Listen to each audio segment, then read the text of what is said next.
Dragon Ball Daima temporada 2, adelanto completo, ¿estaremos teniendo una nueva aventura? ¿Qué tal comunidad? Ya ha llegado su tío Vegeta trayéndoles un nuevo video. Mi gente, luego de la finalización de Dragon Ball Daima muchas dudas llegaron a surgir. Esto debido a que para muchos el final no fue lo que esperaban, y en lugar de cerrar ciertas preguntas, llegó a dejar varias cosas al aire. Además de que por la escena post crédito se llegó a debatir si fue un guiño humorístico o un final abierto. Así que el día de hoy vamos a abarcar esta incógnita y si es posible de que tengamos una segunda temporada de Dragon Ball Daima, además de todas las curiosidades mostradas en el último capítulo. Ojo, yo me estaré basando en los datos mostrados en la entrevista hacia Kyoyoku, la información de los insiders e incluso la propia serie, por lo que si llegas a tener una opinión distinta a la mía luego de este video, no dudes dejármela en la caja de los comentarios. Así que sin nada más que decir, comencemos con el video. El capítulo final de Dragon Ball Daima llegó a finales de febrero con el episodio 20.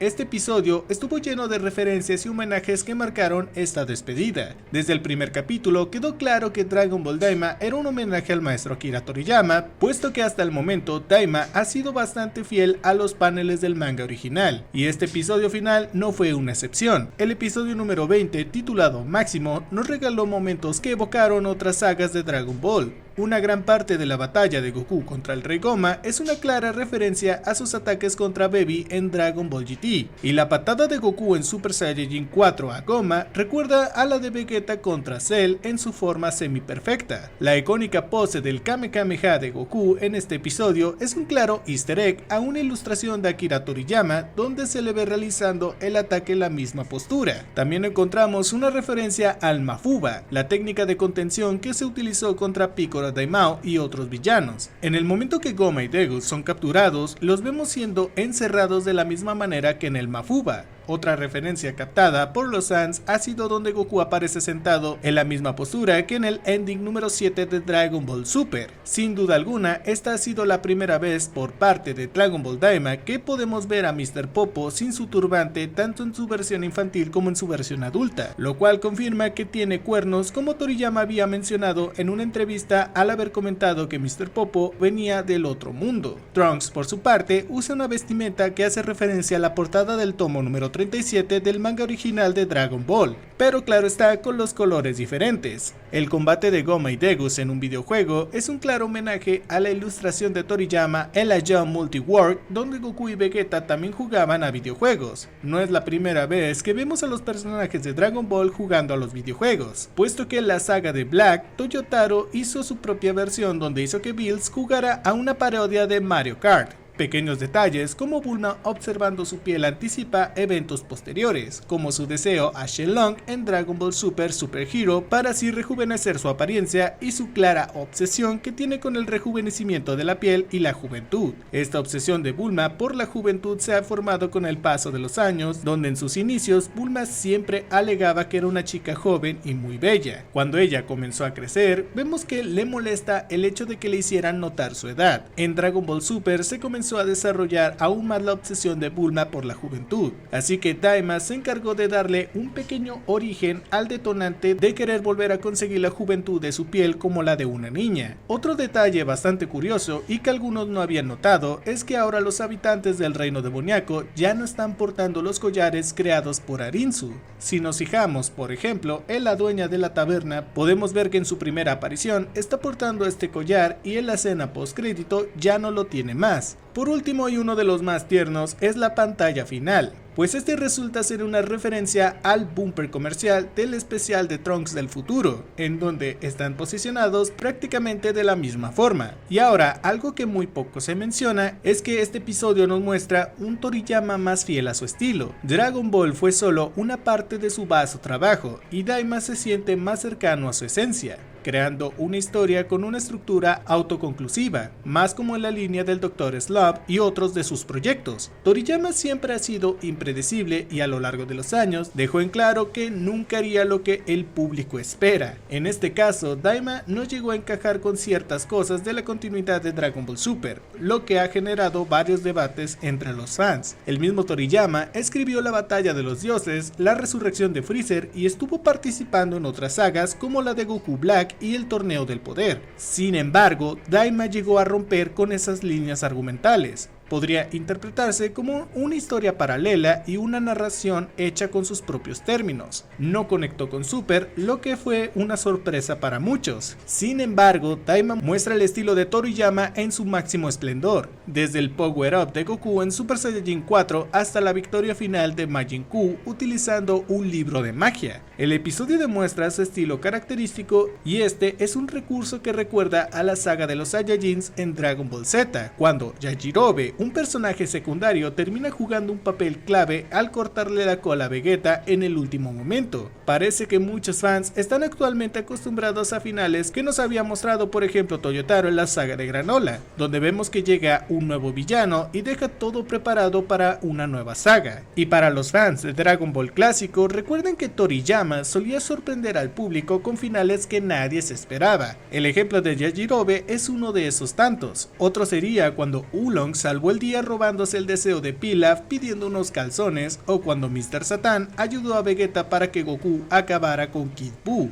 Este tipo de finales inesperados son algo que había marcado a Toriyama desde siempre. Pero ahora bien, ¿qué podemos esperar por la escena postcrédito? Esta escena final ha dado mucho de qué hablar. Algunos la ven como un final abierto y otros como un simple guiño humorístico, algo que Toriyama ha hecho en otras ocasiones, como el cierre del manga original de Dragon Ball con Goku partiendo junto con Up. Pero más allá de esto, hay incertidumbre sobre el futuro de la franquicia. El conflicto de derechos entre Dragon Ball y sus divisiones, las cuales son Shueisha, Toei Animation, Capsula Corporation Tokyo y demás, podrían derivar en múltiples proyectos paralelos. Y la verdad no sería la primera vez que ocurre algo así. Recordemos que Sandland, otro proyecto de Toriyama, primero tuvo una película y luego tuvo una serie, así que en este sentido, ¿podría haber algo más de Daima? Pues la verdad es bastante probable. El productor Akiyoko ha mencionado que habrá más videojuegos y anime, por lo que deja abierta la posibilidad de una película o una secuela. Pero hay que dejar algo muy en claro.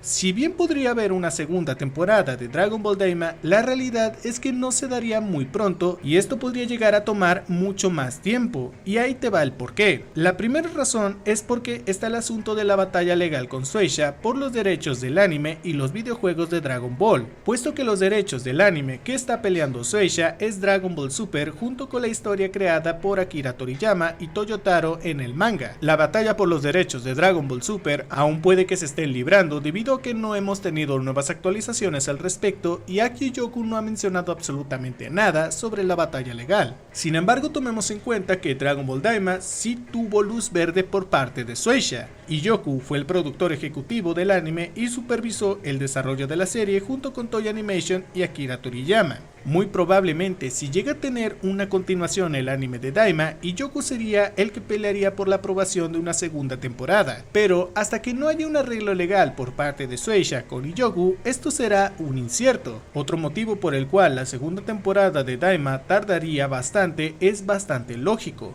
Recordemos que este proyecto, que surgió como una sugerencia de Iyoku al propio Toriyama, tras haber conseguido la aprobación del proyecto, este tardó más de 2 años estando en producción. Esto porque logró conseguir que los mejores animadores de Dragon Ball, sumando a los más veteranos, entraran en este proyecto. Y para conseguir el mejor nivel de calidad en animación, este proyecto debió de tomarse con bastante calma y siendo bastante supervisado para que no tuviéramos grandes errores en la animación. Así que si llegáramos a tener nuevamente a los animadores que trabajaron en este proyecto, para que el nivel de calidad se mantenga, nuevamente deberían de pasar casi 2 años para eso. Claro, podría ser que en este tiempo Toei Animation ya se habría expandido aún más para que el estudio de animación tenga nuevos animadores talentosos como el animador mexicano que trabajó en Daima, pero eso aún tomará tiempo dependiendo del estudio. Daima llegó a demostrar que un anime de Dragon Ball con excelente nivel de animación sí es posible y que es mejor traer un producto que fue trabajado con tiempo a traernos un producto apresurado que debe de salir cada semana y al no tener el suficiente tiempo terminen por reciclar varias escenas o que tengan errores de animación. Y ahora algo sumamente importante. ¿Realmente es necesaria una segunda temporada de Dragon Ball Daima? Bueno, para esta pregunta estamos en un 50 y 50. ¿Pero por qué?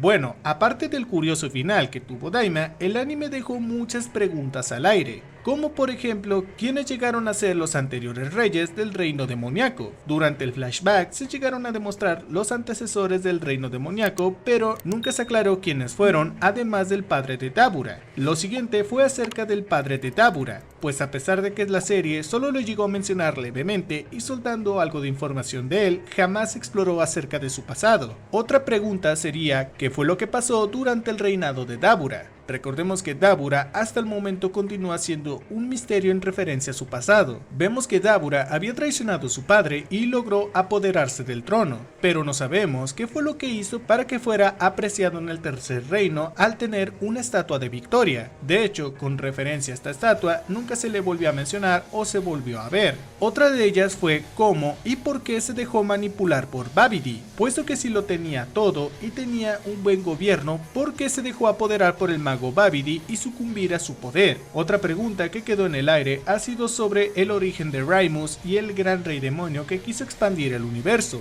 De Raimus sabemos que él es el creador del universo y que él es básicamente el encargado de los Kaioshin, así como el de Zenosama al ser el rey del todo que puede destruir al universo cuando se le plazca, y él debe ser el encargado de los dioses de la destrucción, y el sumo sacerdote es el encargado de los ángeles, los cuales son los maestros de los dioses de la destrucción. Sobre Raimus aún es un completo misterio y aparte del capítulo 10 jamás se le volvió a mencionar. Otra pregunta sería sobre el pasado de Neva. Al ser el Namekiano legendario, su pasado es algo de lo que muy poco sabemos.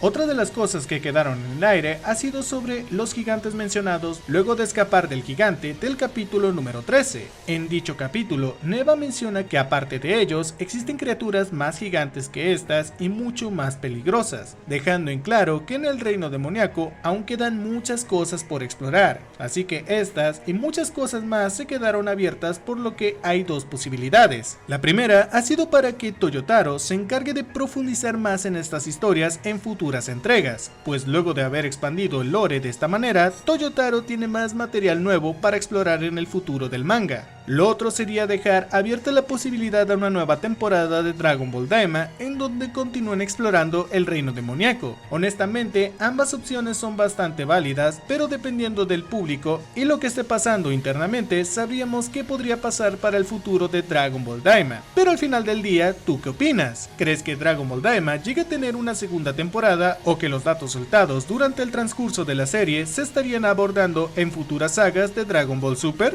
Te estaría leyendo en la caja de los comentarios. Recuerda que en estos días continuaré trayéndote nuevas teorías, curiosidades y nuevas noticias acerca del mundo de Dragon Ball, así que si no quieres perderte este contenido, suscríbete, activa la campana de notificaciones y no olvides seguirme en todas mis redes para no perderte ninguno de estos videos. En fin, ¿tú qué opinas? ¿Qué te ha parecido esta información? Déjanos tus opiniones y teorías en la caja de los comentarios.